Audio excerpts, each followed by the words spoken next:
And today is the first day of webinar when we are going to have both teachers and EIRs. So that is fun. Well, that Yeah. well, that sounds like fun. Yeah. I haven't attended any of the other webinars, unfortunately. This is my first. Oh. Right. So this is the third in the series, and we will be talking about diversity today. Yes, that's not a problem. I mean, I was told I'll get the slides and an email, so I was fine. Yeah. So when the webinar is going on, I will be unfortunately have to mute you all. So again, we can Yeah. have an interaction at the end of the session. Okay.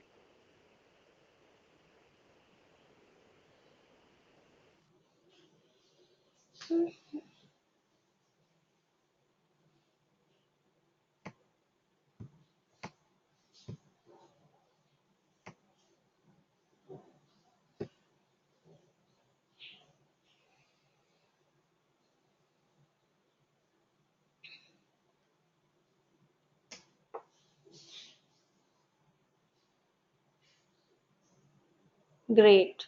So let me start by sharing my screen.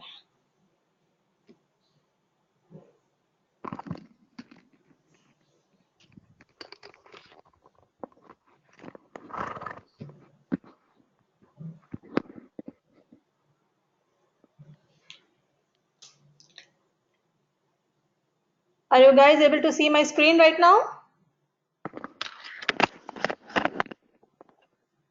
Yes. Great. Okay. Today I'm expecting Rebecca also to join. Rebecca, are you there? Not yet. Okay. Today Rebecca will be joining us. Fine. So we are good to go.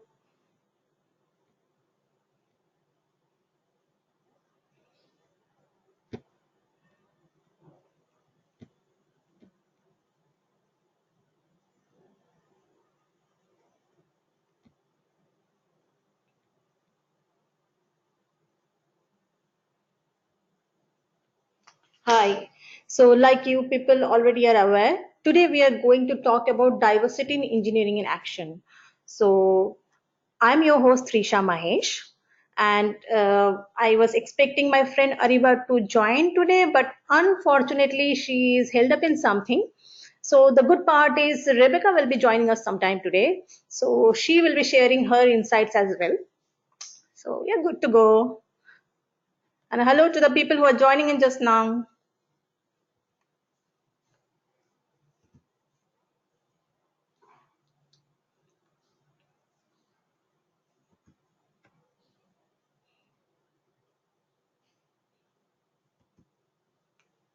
Okay.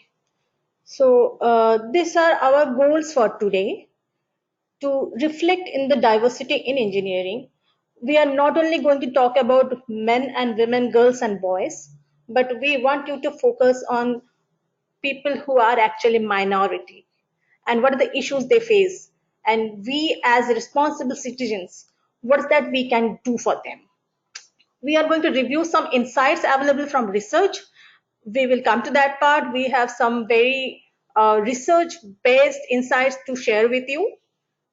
We are going to discuss the process, those insights via personal experiences, and we will open the forum for you to discuss your experiences as well, provide some tangible ideas and calls to action.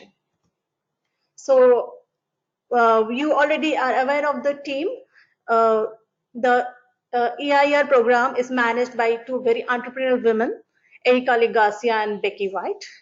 I am a summer intern with them. I'm doing my master's in management science in the University of Waterloo. Unfortunately, Ariba is not available today.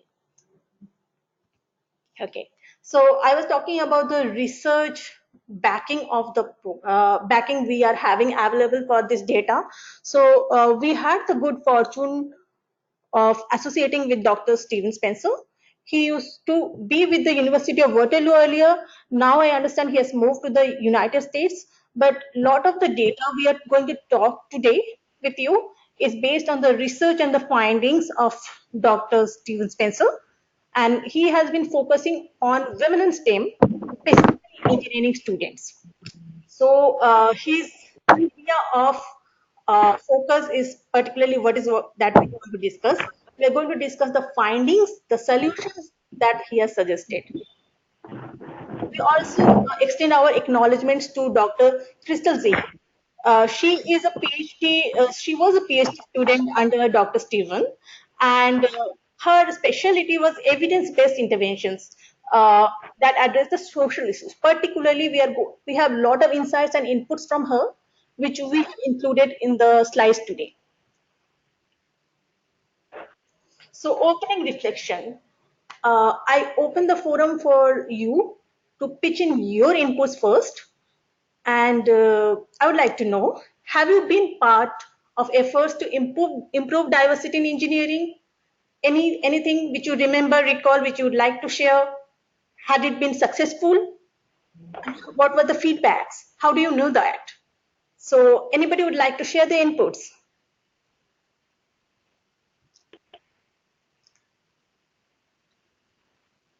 I think people are still joining in.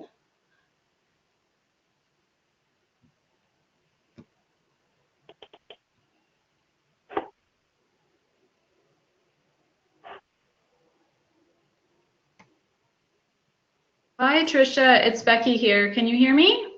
Yes, Vicky. Hi. Hi.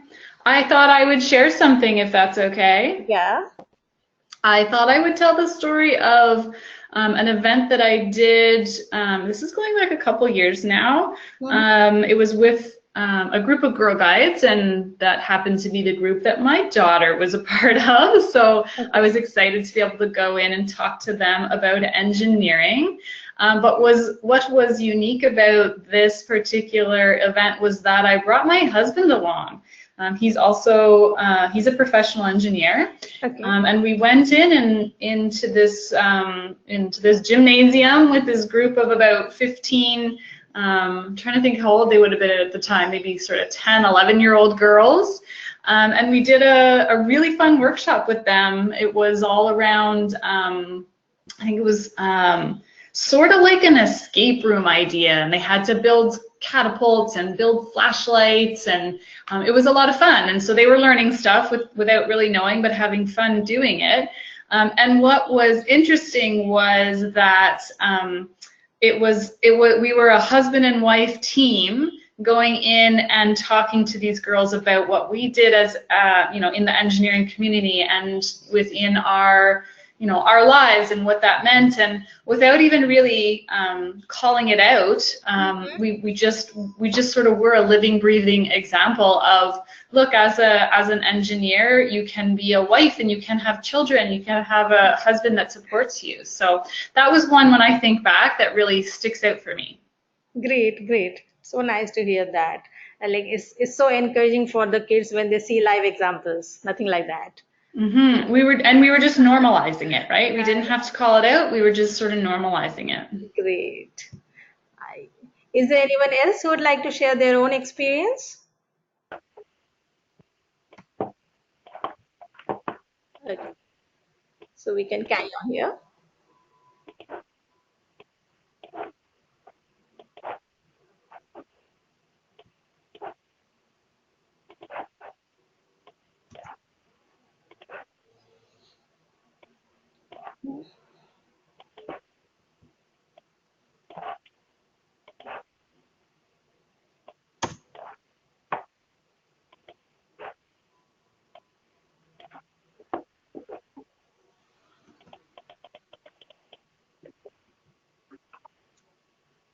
Give me a minute. I think my system.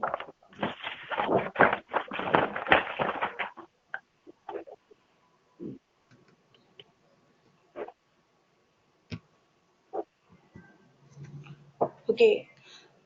So we will share a few notes on diversity.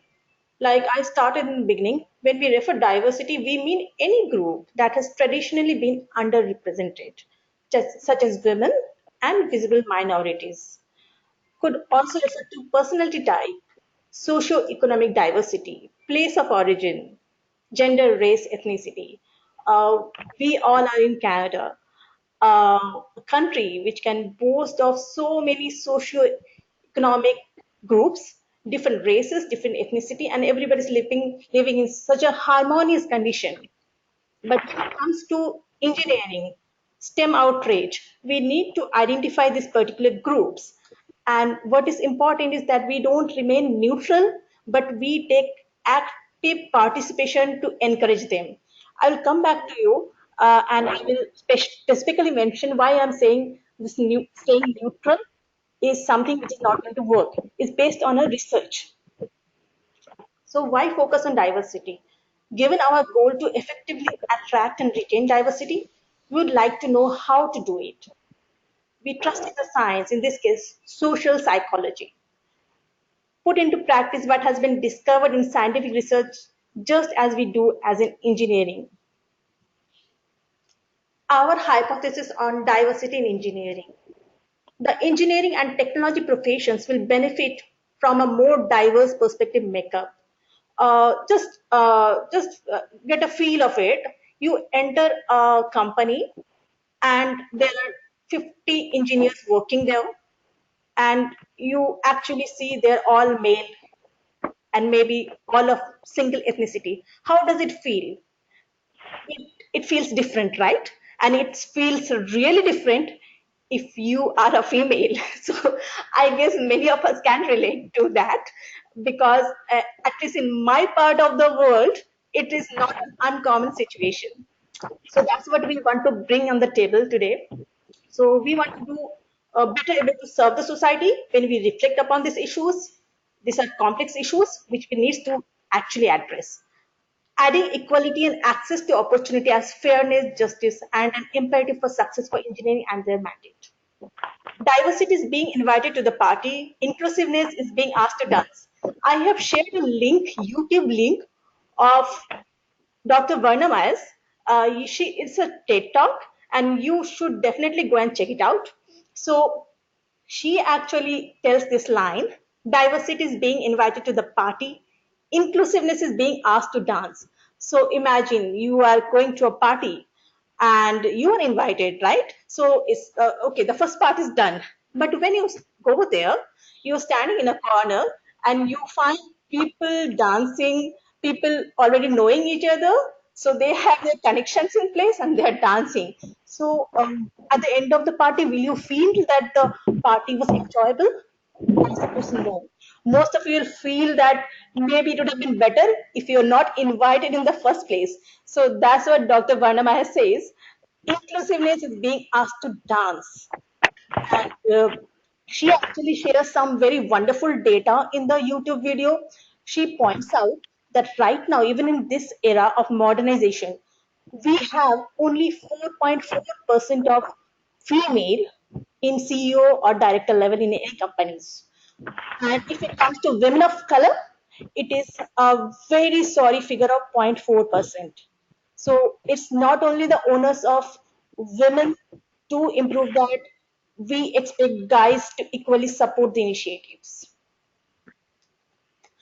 We would like to share some statistics first to show you how the things have moved over last 10 years, uh, how the representation of women in engineering have been moving forward. So if we see the trend, let us see by 2006 consensus. So we can see the engineers are in the, you can see in the right side column, the bar, you can see the percentage of women is really, really less. And when you compare to the total labor force, which is nearly 50-50. So that is one sorry figure. Now let's see how it moves forward. This is another picture which comes into, this is our last intern's input. So she did Google search, and this type of pictures are coming in the Hall of Fame. This is from a picture from the Oregon State University. But believe me, it's not very different in University of Waterloo. We do have a Hall of Fame in the Management Science Department, and it's not really very different. Things are changing, but I guess things are not changing fast enough. This is the 2012 data from University of Waterloo Faculty of Engineering. So if you see this, okay, you can advocate like In fields like architecture, there's a huge percentage of women. In fields like environmental, there's a huge percentage of women. But if you see they in certain traditional fields, those fields which strike first as engineering branches, the traditional, the core engineering branches, like mechanical, like electrical, women are really underrepresented. So this is why our effort should be focused. This is 2017 data. So still the representation of women professional engineers is only 13% in the across Ontario, which is a really, really sorry figure.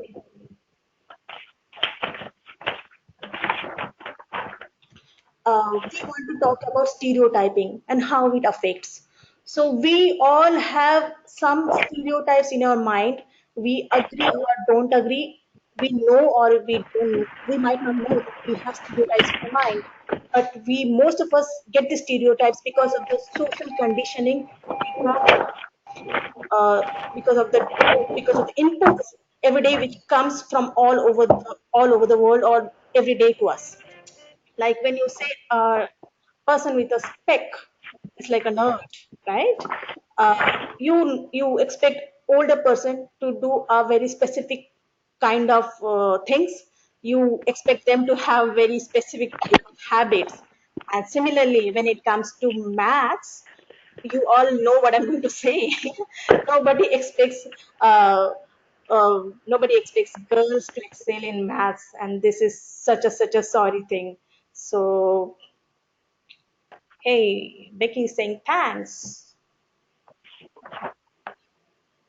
So these are the things which we need to change. We will share some more nice snaps with you, which are basically on stereotypes. So girls means pink, and boys is white and more neutral colors. Uh, this actually doesn't cause any harm, but whatever we are trying to highlight is a stereotype, and this stereotype doesn't get restricted to colors on clothes. It comes and impacts in a big and a negative way when we talk about career choices. Lego toys. And earlier, the Lego toys, the color, the boxes, they used to be neutral color. And later, I think the company understood that they are targeting specific gender and specific age group, and everything changed to pink. And the activities, they became more like girly. So we know what we talk when we say girly, what are the things we are actually saying. But women can do more than that. And if we have toy companies who are not stereotyping and who is breaking that stereotype and encouraging girls to come up with something different, over the time, we will be actually bringing a big change to the society. Um, Trisha, can I just interrupt you for a sure, sec? Becky. There's a couple of people, I think they're people that are calling in, not logging in through the platform that Okay. don't appear to be muted. So if you're one of the callers, can you just make sure your phone is muted? Because I'm hearing a lot of background noise, which Okay. is making it me a bit I'll hard to hear you, just Trisha. mute everyone. Or if you I muted everyone.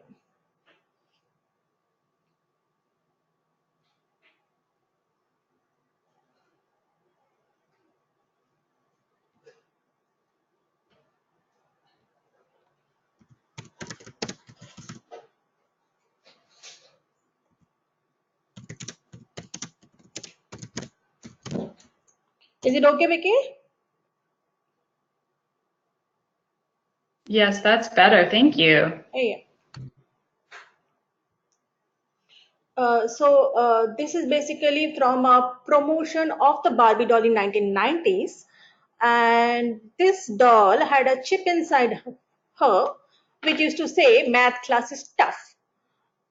So luckily, there were people, sensible people, who understood that this is not something good. This is something actually very, very negative, and there was a backlash against this, and that chip was removed. So there are things which are happening now also, and we just need to identify, and we need to create awareness, and we need to stop this type of things.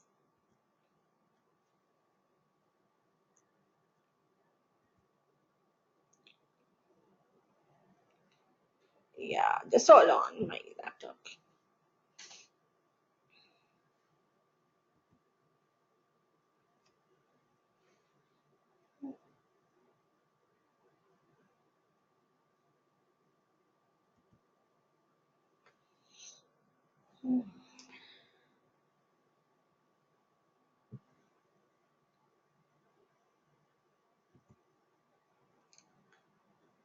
I'm sorry, every time I stop, I think the laptop takes some time to come back.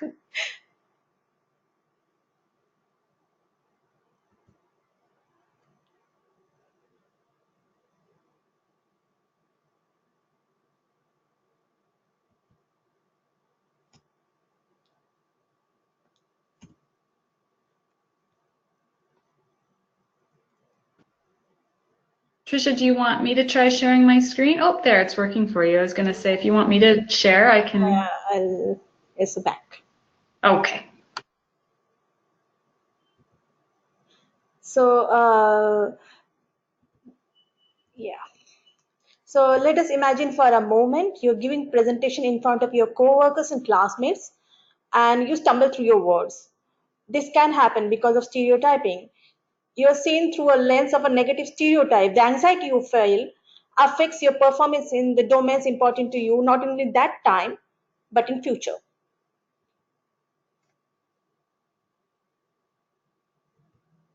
This is like a stereotype threat. So there's a situation and you're aware of the negative stereotype, the extra pressure you feel actually causes underperformance and withdrawal.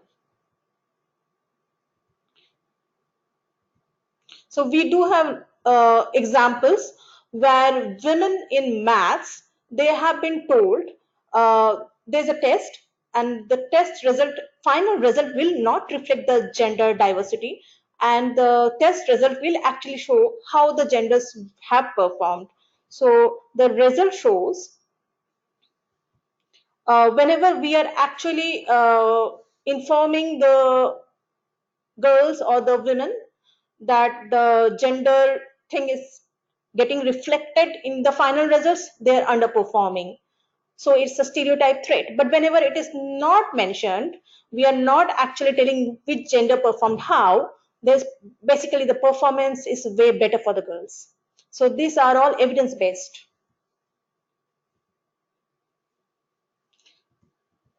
So these are the consequences of stereotype threat.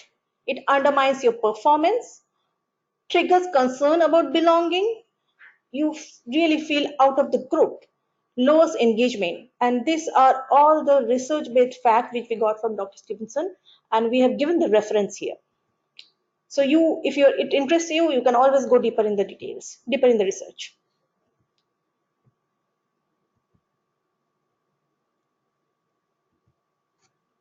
And it also threatens your health in some way because when we think negative, some way health is affected.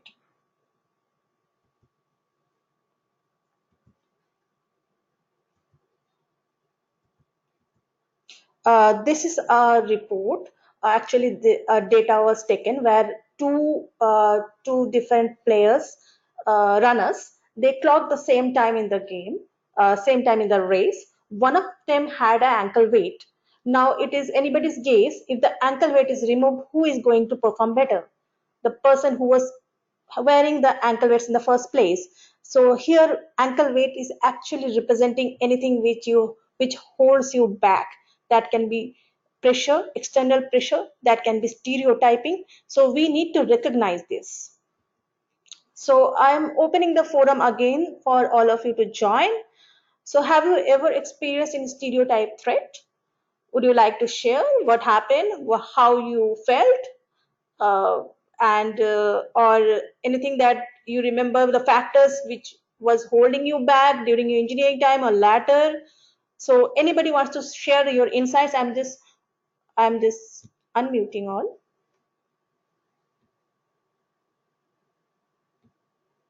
Yeah, so forum is open for you guys and ladies. You would like to share anything related to stereotyping which you faced? You're welcome to use the chat box too if Yeah, you're sure. if you're not just calling in, there's a chat function that you can engage with as well.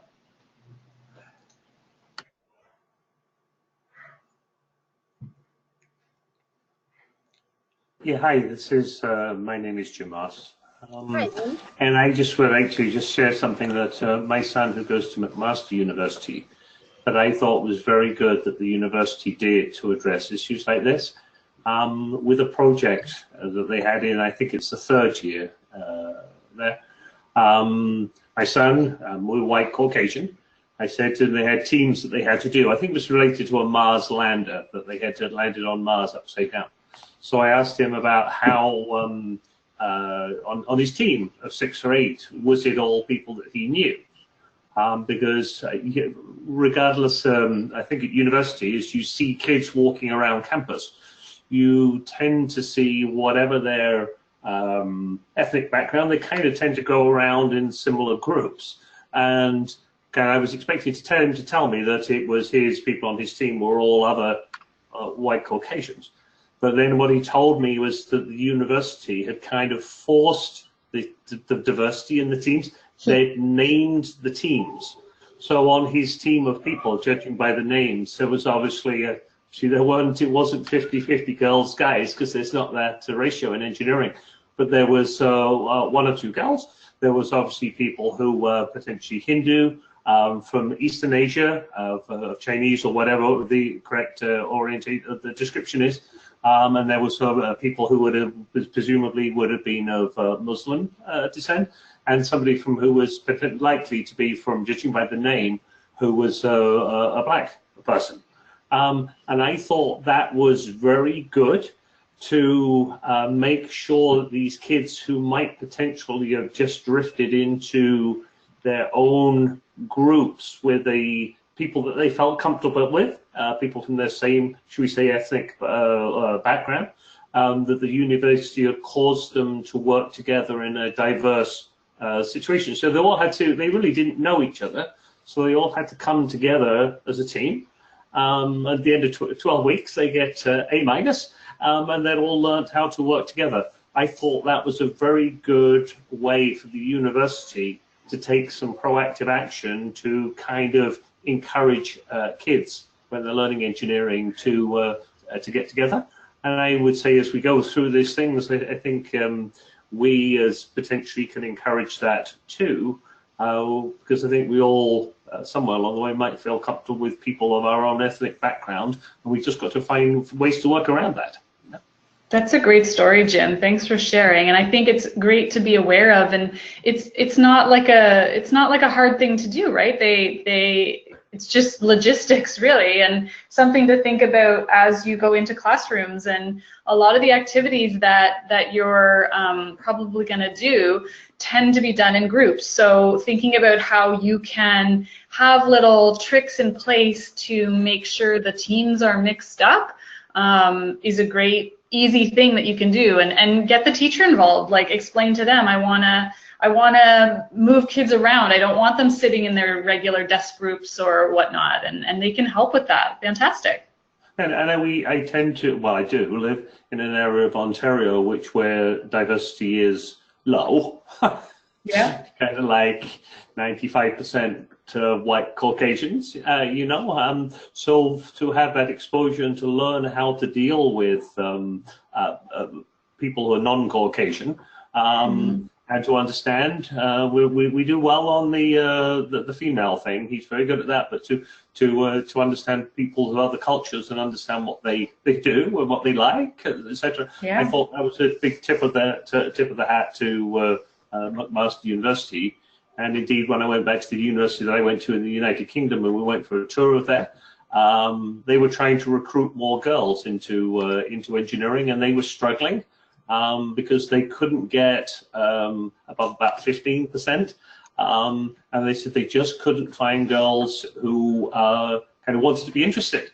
They just want the girls. So I think that's a part of this is to encourage girls to be interested in engineering, just like you start to see female airline pilots. Why not? What is there about flying a plane that it should be nearly all guys that do that? There's no reason for that. Yeah, I don't know if any of you are following me on LinkedIn, but I just did a post, I think it was this week, about they launched a new Barbie, and it's an astronaut Barbie. Yes. And it was done in a much better way. And she's not like in a pink astronaut suit or anything like that. Like, she's modeled after a real female astronaut. And so they're just normalizing it. So there's some really great examples out there. Yeah, and the answer kind of like, why not? Is the key question I keep asking. Why shouldn't you know, girls do this? Why shouldn't anybody do these jobs? You know? Yeah. So we've got some more really great, like, I love that example. We've got some more really great interventions that that we can give you, ideas of things you can that you can implement in your when you go into a classroom and practice. And I just saw someone else put up a comment here. I'm a mining engineer, absolutely a minority as a female mining engineer. When I was at the university, I saw many of my female classmates who got discouraged to pursue with mining engineering only because the stereotype is that women cannot work in mining environments. So true. And if you ever get the chance to meet Erica Lee Garcia, who is the founder of Engineers of Tomorrow, she's a mining engineer too. So she can totally relate to that experience. But I'd love to move into some of these interventions that we can talk about to help support moving through this. And Tricia, correct me if I'm wrong, but I think this is the place you wanted me to kind of step in, right? Absolutely. So that Okay, fantastic. What you're actually doing in EIR. So I need a small help. Will it be okay for you to share your screen? Because I can see my screen is a little bit hanged.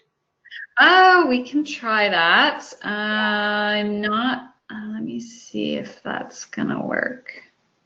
So I will have to stop sharing my screen first, I think. Maybe not. Oh, wow. Can you see my screen okay? Yeah, absolutely. There we go. I'll go into presentation mode. Okay, here we go. So one of the things we love doing at Engineers of Tomorrow is taking real data and real like evidence. We're all come from engineering backgrounds, so we love evidence, we love numbers, we love that kind of stuff, and we like to be able to take that knowledge and turn it into action. So these are real practices that you can implement. So the first one is around role models and mentors. So we were talking about this a little bit, but there was a study done, and again, all the references are listed here. So if you're interested in digging into them further, you're welcome to do that.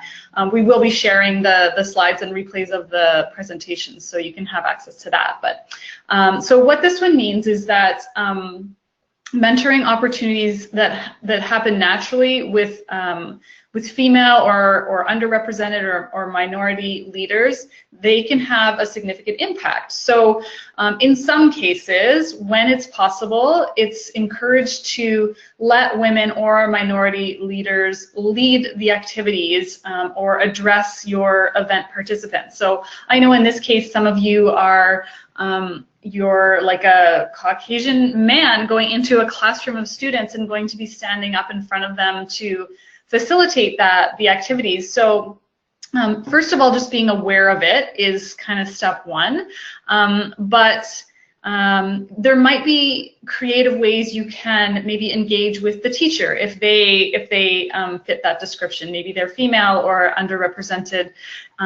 Or another option to consider is engaging some of the students and empowering them to step up as leaders of an activity, maybe a small part of the activity. You can put someone in charge and use that as an opportunity to model. Now, that said, there is a bit of a caveat. So girly role models have been shown to backfire. So we were talking about the astronaut Barbie that has just launched, and it was done very well. But what can happen is if you accentuate girly, quote unquote, girly things to try and appeal to girls, it can actually have a negative effect on their motivation. There was a bit of a failed attempt by Barbie way back when there was a computer engineer Barbie, and there was another one, a campaign that I think it was IBM did called Hack a Hair Dryer, and so these it's sort of like overcompensating to try and be relatable in a sense of, you know, your heart's in the right place trying to be relatable. It's good to know that this can actually have that negative effect, and girls can it can actually turn them off and be like, you know what, they're sort of talking, almost like talking down to me, this isn't what I wanted, and so there is this interesting dynamic that can happen. So what you want to do is to just choose role models that are relatable. So again, leaning on this great relevant current example with the astronaut Barbie, they picked a real female astronaut. And so it's a real relatable person that girls can look at and go, hey, I can see myself as that person. Maybe I can't see myself as, you know, the computer engineer Barbie who's all dressed in pink and has her nails painted, and that's not me. Maybe I don't like that, but I could see myself as just a normal person who has gone through the, you know, all the hard work and accomplished this awesome goal. Accomplishments outside of work too. So with these real role models, I mean, there's things that that women are doing outside of work that can be talked about. And you know, I'm leading. I'll use myself as an example in this case, but I'm leading a first Lego League team here in my local town because there just wasn't one here, and I wanted to start one. So that's something I'm doing outside of work that I can talk about, and kids can be like, oh, that sounds really interesting. Tell me more about that. What's involved in that? So just being relatable is something to be to strive towards, and then using examples that aren't gendered. So there's lots of kind of common ground. Music, movies, the environment, solving big problems. There's some really great frameworks that aren't gendered that we can use as a fantastic tool. The UN Sustainable Development Goals are a fantastic tool to get kids thinking about awesome impact that they can have. If you're not aware of that, we can send out some information and connect you up to that. But if you just Google UN Sustainable Development Goals, you can find all about the framework that exists for that.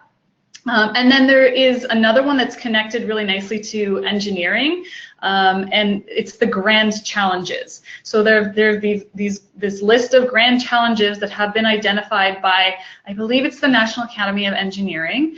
And so this is just a great conversation starter that doesn't matter if you're a boy or a girl, we need a diverse set of thinkers to solve all these great problems. Okay, next up is growth mindset. So growth mindset is something that's becoming more widely talked about, more widely accepted, I'll say. So what it means, so emphasizing the importance of effort, persistence, and gradual improvement instead of just immediate results or innate ability. So talking to kids about, wow, I can see you worked really hard on that, instead of just, wow, you're so smart. That is, as the research even develops further and further into this, becoming more and more well understood, I'll say, on how it can have a really great effect on the way kids are making decisions and the paths that they are choosing, and kind of setting them up for success. I've seen in my own personal experience, I have 3 young kids that are all still in elementary school, so I see it being adopted even in my the school that my children are going to. The teachers are talking in this way of placing this emphasis on effort instead of ability. So again, step 1, I would say, is just observe. So observe your own language when you start going into a class. I know I can speak from experience. I feel like I was very much conditioned to be like, wow, good job, wow, you're so smart. And so now I I kind of observe myself saying those things, and now I can have sort of a check in place to be like, okay, let me think about how I can rephrase that before the words just come spilling out of my mouth, and what can I say to congratulate them on how hard they worked or how much effort they put into something, so that then those students will internalize that and they will start placing more importance on that. So what can you do? Some other ideas here is share your own stories of failure and recovery.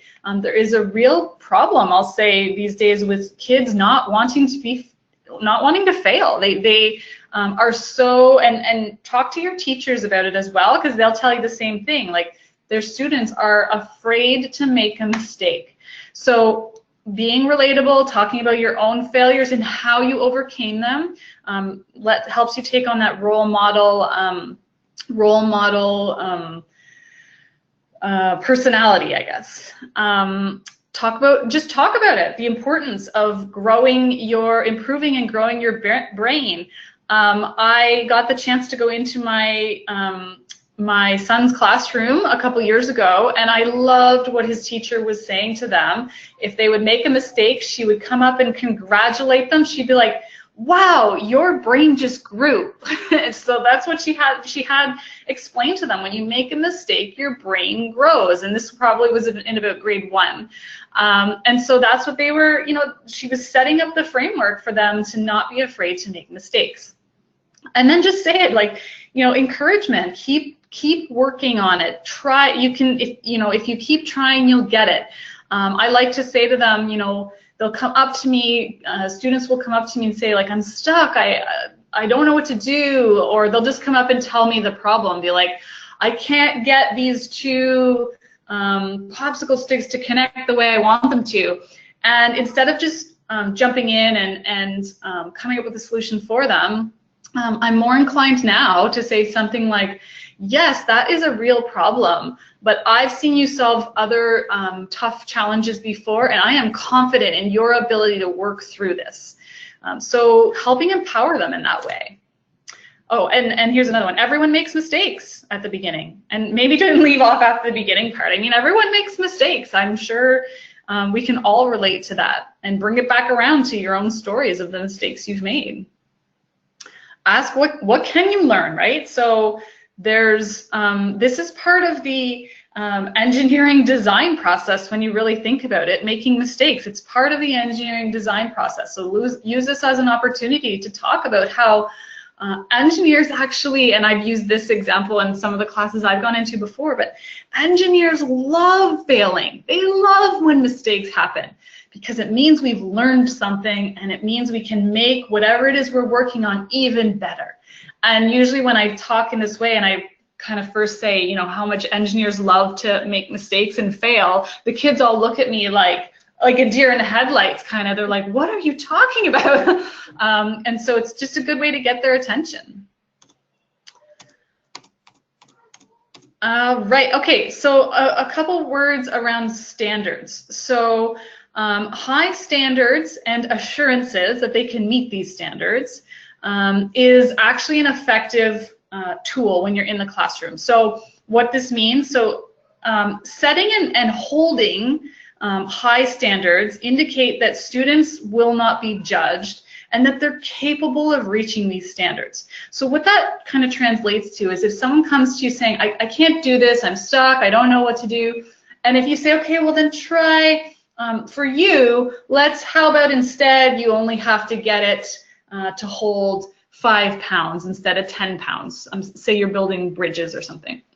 And so, I mean, you think you're being helpful and trying to encourage them, but that can actually have a negative effect. What we want to do is hold those standards that we've set, because then the student is seeing that there is importance. I mean, we are engineers in this case, and we do have standards, and we have them for a reason, and you're not going to judge me and assume I can't do it and lower those standards, and the students then kind of internalize this negative, like, oh, I'm not good enough, I couldn't become an engineer, right? I'm kind of exaggerating, but after repeated exposure to this type of an experience, that's the effect it can have. So what can you do? Don't give up on those kids that can't get it right away. Like I was just saying, like, don't lower the amount of weight or distance or whatever the target is. Encourage them, but don't change the task for them, and say, I know this is a challenge, but I know you can do it. Similar to what I was talking about on the last slide. You know, I know this is a problem. I've seen you work through difficult problems before. I have every confidence in your ability to solve this problem. Oh, sorry, I went too far. Show that you value diversity. So there's a difference between being colorblind or gender blind and actually discouraging minorities and women. So some of the things that you can do is just show diversity. So if you're bringing in any slides or handouts or things you want to use as tools during your visits, try and find things that show girls in the pictures or underrepresented groups in those pictures. And talk about encouraging and embracing and valuing diversity. So, you know, maybe you can use a relevant example to your own work that you're doing. Maybe you worked on a project team, and you can talk about how by having a diversity in that team, it really helped us solve the problem that much faster, or that much better, or that much more efficiently, or we saved money because all of us together collaborating and listening to all these diverse perspectives helped us get to where we needed to be. And just say it. You know, we really need everyone's contributions. Some really good language you can use. Join us. There's a place for you here. So just think about inclusive language that you can use. So kind of the point here is, don't just ignore it. Actually talk about it, and talk about the value that diversity has in the engineering profession. I talked about the UN Sustainable Development Goals and the grand challenges. These are big, complex problems. And if we have only one demographic, one way of thinking, we're never going to be able to solve these big, complex problems. We actually need diversity to be able to solve these problems. And so, you know, there's real value in that framing. Model respect. So for women and minorities. So when men or majority groups or members show respect for women or minorities, then the participants, so the students in this case, they actually performed better. So what can you do? Again, this can be an opportunity where if you're not in partners, or you don't have someone that you can kind of lean on, think about how you can maybe empower the teacher and just illustrate or demonstrate the respect towards the female teacher or teacher that's an underrepresented group. Engage them, co-lead when possible. So get the teacher to help you with certain aspects. The second point here about asking for help or advice. I've seen in classrooms where there's been a male facilitator up, and he was busy trying to get all his materials set and get everything lined up, ready for his activity.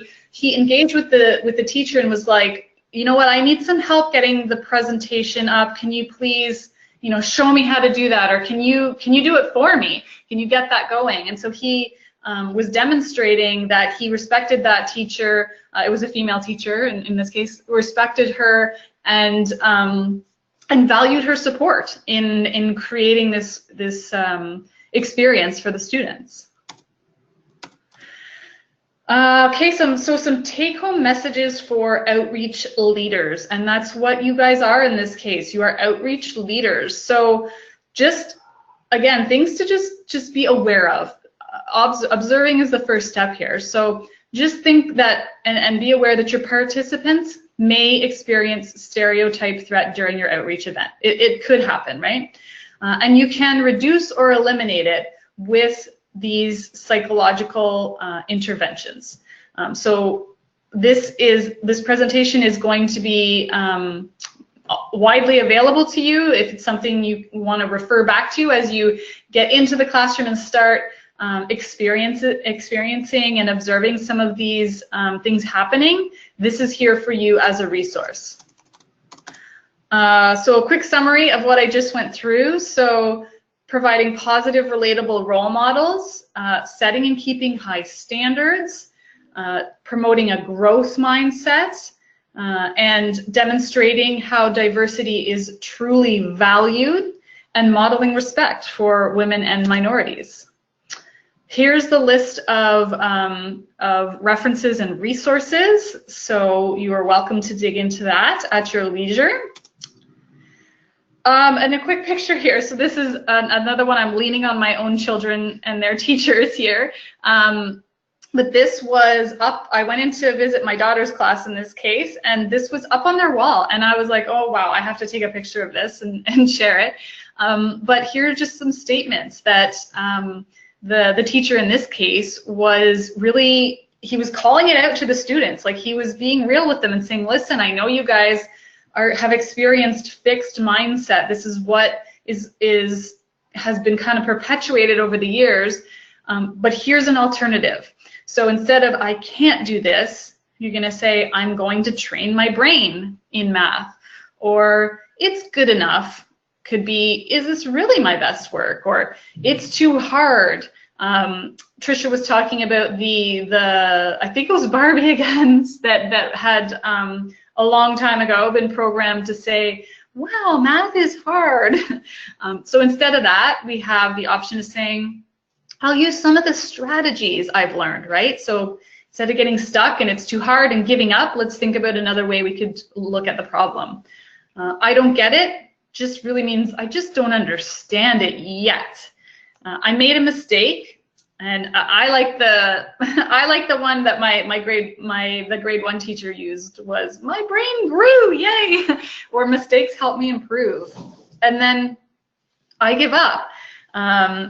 Is the fixed mindset, instead of kind of switching your brain to say, you know what, I'm gonna go easy on myself. This could take some time and effort, but I'm not gonna give up. And then just some final thoughts. So your contribution matters. Your energy level matters. You're not alone. We are all dealing with our biases. And then just a big thank you to some of our advisors, Dr. Crystal Tse for sharing her work in stereotyping and societal norms. That was happening at the University of Waterloo, and the other researchers that are doing such great work and sharing their findings with us. Are there other? Oh, yes, there is another slide. And here's some invitations from us. So we do have an Engineers of Tomorrow newsletter. So if you haven't signed up for that to be on that mailing list and you're interested in doing that, then please let me know and I can send you the link for that. We also have we call it our Engineering Hat, Tools for Teachers. We have a webinar that we hosted on helping teachers understand how they can wear their engineering hat. You know, they have to wear their artist's hat when they teach art, or their I don't know, their scientist's hat when they're teaching science. But there's some, you know, it can be tough for them to know how to put on an engineering hat and talk to students about what it means to be an engineer. And then obviously you all know about the Engineering Residence Program. There's our emails, the websites. If you haven't yet connected with us on social media, we're all over social media, particularly active on LinkedIn right now. So encourage you, if you haven't already, to connect with us on LinkedIn. And we also have a LinkedIn group specifically for the participants of the Engineer in Residence program, where we encourage you to, where it's sort of designed to be a water cooler, a place where people can share ideas, a virtual water cooler, I guess, share ideas, talk about, projects that worked well for them, activities, reach out to the community and say, hey, I need some help on an activity for space, for example, and see what people have. We are always on there sharing some great resources that we come across too. And thank you for being here. Thank you for helping us to inspire the next generation of evolving engineers. So I think that's it, Trisha.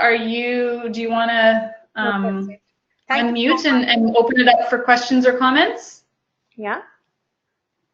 I think any questions from anybody? We are very much here to address your concerns. Yeah. I think it was wonderful, Rebecca, that you could make some time out of your busy schedule and shared your experience as a professional, as an engineer, as a mother, and particularly the part where we say it's good to fail, it's okay to fail, it's so important for us to remember. So, yeah, for sure. yeah. I think we can just close the session for the day.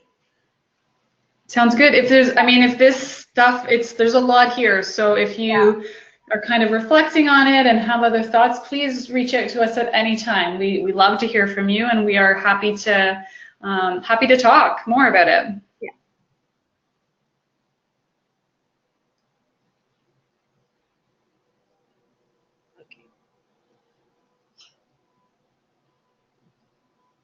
Okay, signing up for the day, Rebecca. Bye. All right, thanks, Trisha. Thank you, everyone. Have a great day. Thank you. Bye.